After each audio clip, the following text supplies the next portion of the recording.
Hello, this is my special education interview for Module 3. After starting my interview, I interviewed an administrative counselor on our high school level, the special education teacher within my own elementary school, and then a para in my elementary school. With the child find procedures, my counselor within this interview talked about how she has the SEQDA and SIT plans and meetings. This questionnaire is a screening tool for all of her staff and students. They use this system and they also use the SIT plans. For any stakeholders, this process can get the observations and input that others aren't able to witness.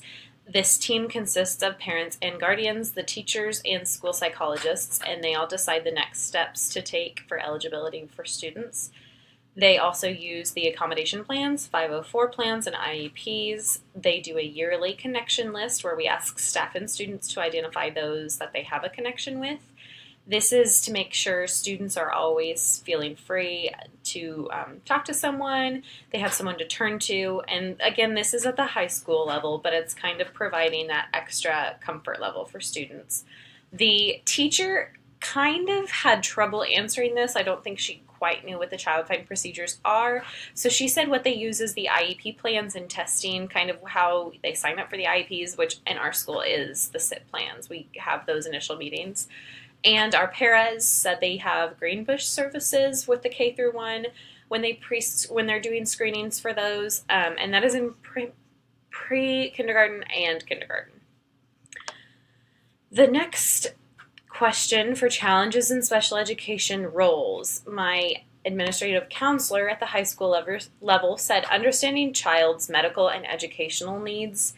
Those are the first thing they need to know and how best they can accommodate those needs. And constant and consistent communication with all stakeholders is key to student success. A lot of the answers for my administrative counselor were all about communication and how communication is vital for all special education to work together cohesively and efficiently. The SPED teacher said the most challenging role is finding time to balance tests and writing the IEPs and trying to have successful communication. You can try, but some people aren't always as responsive and willing to get in touch as others. And for my para, she said that not all teachers are willing to modify assignments for students when she's in the classroom. She's having trouble following IEP plans because teachers are just not willing to vary from those assignments. The rewarding moments that my administrative counselor mentioned were witnessing the students succeed academically and on the personal and social levels. For instance, in high school, she finds it rewarding to see students exit and graduate and have success in their real world life outside of schooling. The special education teacher said that her most rewarding moment is when you see a student have their breakthrough and that they've worked so hard to achieve, and that breakthrough moment they've got it, it clicked. And with the para, it was the same kind of thing, student growth that sometimes general education students can't master or achieve. So when you see your student that may have disadvantages succeed when other students are still struggling with that. Supervision in special education, my administrative counselor at the high school level it mentioned that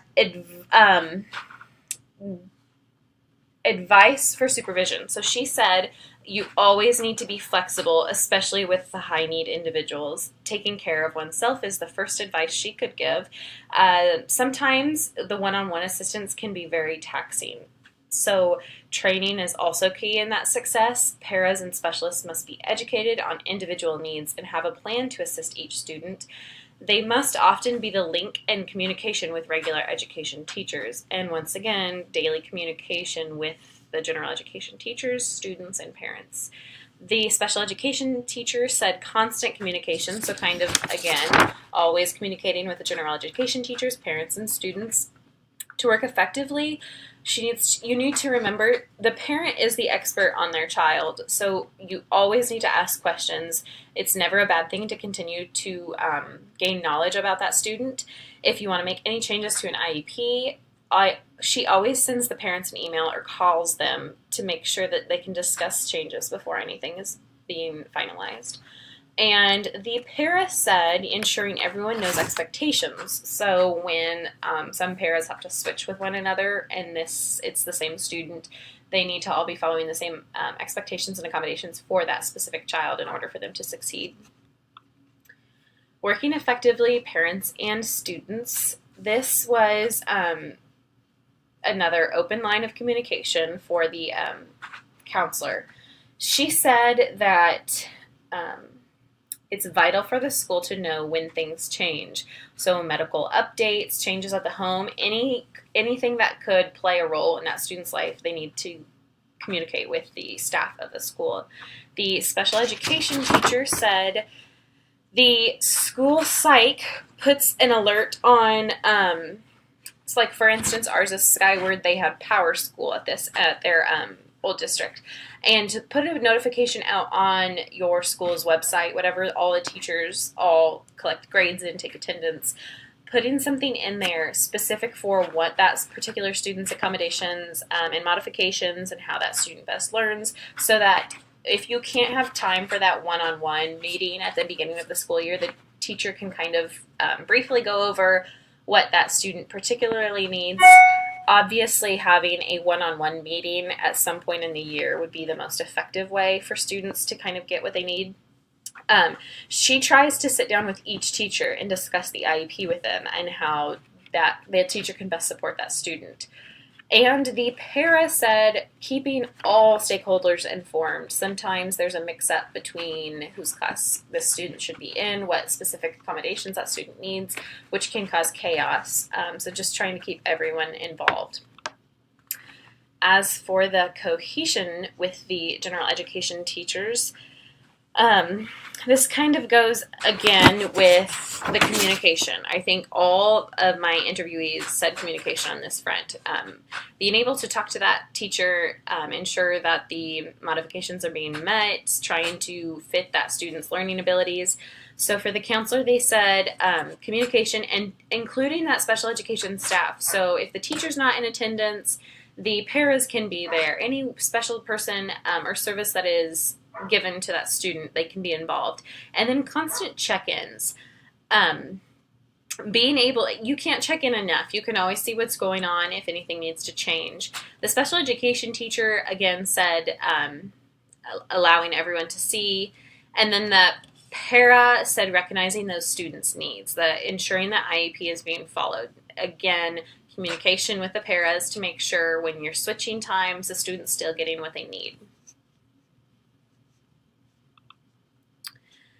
As for the advice, all of my interviewees said, as a first-year administrator, always have communication within your staff and the parents. Again, they would advise sitting in on as many IEP meetings as possible. The SPED teacher said that specifically. She said that there's never such a thing as going to too many meetings because you'll just prepare yourself for later circumstances or things that can come up.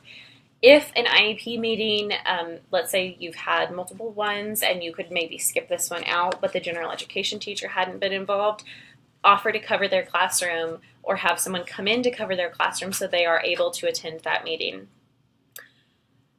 Communication with the SPED teachers and paras is vital, and to make sure they aren't pushed aside because and they need to be included in professional development meetings and any other meetings that general education staff needs to be in as well. The counselor said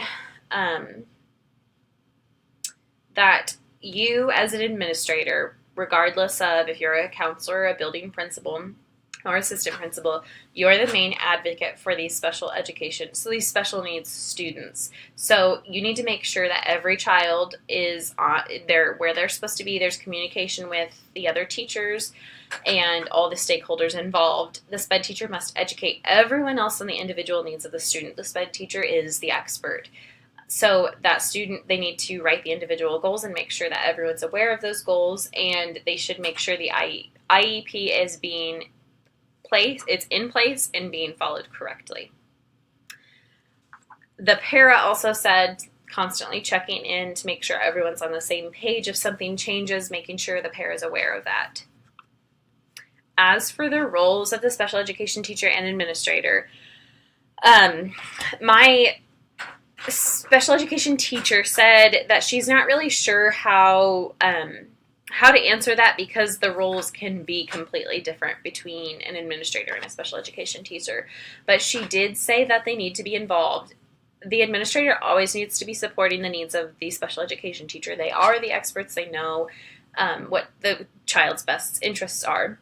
My administrator said the role of the special education teacher is also the main advocate. They need to have the students' needs first. And the special education teacher is in charge of educating everyone else within the school who works with that student on what needs to be done, the IEP plan that needs to be followed.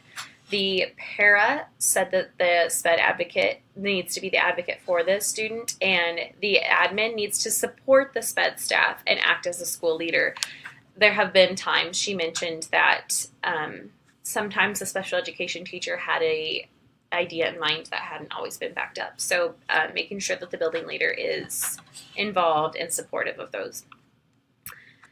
Now, the last question that I asked them was the characteristics of an administrator and what they would like to see and what is very important to them in their different positions, speaking as a counselor, special education teacher, and para. And these are at all different levels, so high school all the way down to elementary. So they said being open-minded and accepting, willing to go the extra mile above and beyond. You're going to need to be doing that during the school day, as well as taking care of yourself. On every slide, I mentioned having an open line of communication. That's vital. Being adaptive. Things are going to change constantly. It's just like being a teacher. You need to go with the flow and be flexible. Support your SPED teachers. Once again, the slide before I mentioned how the para said there's been times that the building leader hasn't always been on the same page as a special education teacher, and that needs to be, they need to be a team. They need to work together. And lastly, encouraging all to attend IEP meetings. Like I said, if you can't attend, or if you're able to but someone else isn't, maybe you could cover their class, maybe kind of mend a class together for that time so the teacher can leave and the administration can be there. That concludes my Module 3.